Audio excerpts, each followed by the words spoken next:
Shalom semua warga kerajaan. Makin mendekat pada perayaan Natal. Bagi saya, perayaan Natal itu adalah perayaan ulang tahun rohani saya. I was born again ketika saya serahkan hidup saya, minta Yesus masuk dalam hidup saya dan saya bertobat. Itu malam Natal tahun 79. Jadi usia saya, jasmani saya 74. Tetapi kalau usia daripada ini 46 tahun. Saudara yang kasih Tuhan, kita belajar seorang imam yang sederhana. Namanya Zakaria. Dia bersama istrinya dikatakan kedua-duanya tanpa cacat di hadapan Tuhan. Tapi mereka tidak punya anak. Apa kunci untuk menerima berkat Tuhan? Kalau minggu lalu saya katakan itu kerendahan hati. Kalau di sini adalah ketaatan. Sebetulnya itu sama. Orang rendah hati pasti taat, orang taat pasti rendah hati. Ketika ditanya, siapa nama anak ini? Beri nama dia Zakaria seperti kamu. Karena dia akan keturunan imam. Dia namanya Yohanes. Tidak ada keluarga kita bernama begitu. Namanya Yohanes. Ketika dia melakukan apa yang diperintahkan oleh malaikat Gabriel, terlepaslah mulutnya, lidahnya. Lalu dia bernubuat. Indah sekali. The purpose of Christmas ada dalam nyanyian Zakaria. Dan nyanyian Zakaria diberi nama Benedictus. Benedictus adalah memberkati.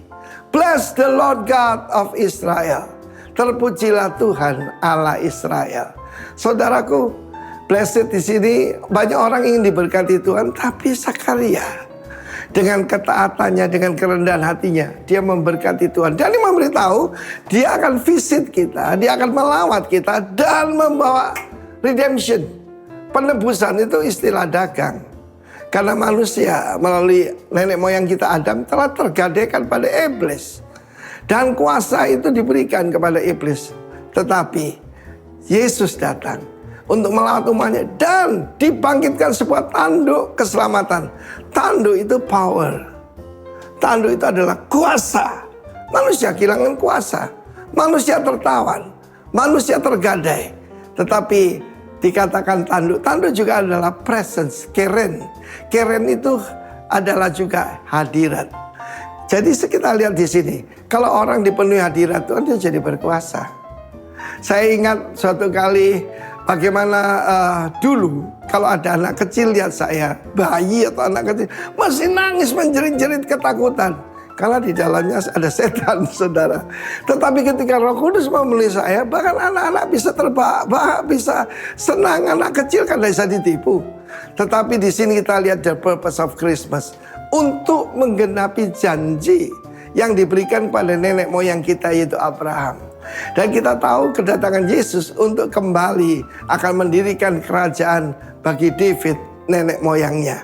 Puji Tuhan, that's why dia harus dilahirkan dari keturunan David, dari keturunan raja, dan harus dilahirkan di Bethlehem seperti yang dijanjikan oleh holy prophets, nabi-nabi kudus. Sekarang perkataan holy itu kok kurang diperhatikan ya. Yang banyak itu terkenal, yang hebat, khotbahnya luar biasa, bukan. Orang kalau mau dipakai Tuhan bukan cuma taat, bukan cuma rendah hati, tapi hidup dalam kekudusan. Supaya kita dibebaskan dari musuh kita dan dari tangan orang yang membenci kita. Saudara, setelah kita dilahirkan kembali, musuhnya adalah iblis dengan marah malaikat jahatnya. Dan itulah musuh kita. Tetapi Tuhan memberikan kita tanduk keselamatan. It's the name of Jesus. Roh jahat tidak takut dengan kita, dia takut pada nama Yesus. Terpujilah nama Tuhan. Biarlah hidup kita bisa seperti Zakaria. Bless the Lord God of Israel. Bukan menikah nama kita, nama kelompok kita, tetapi nama Tuhan di atas segala Tuhan, Yesus Kristus. Haleluya. Selamat menyambut perayaan Natal. Amin.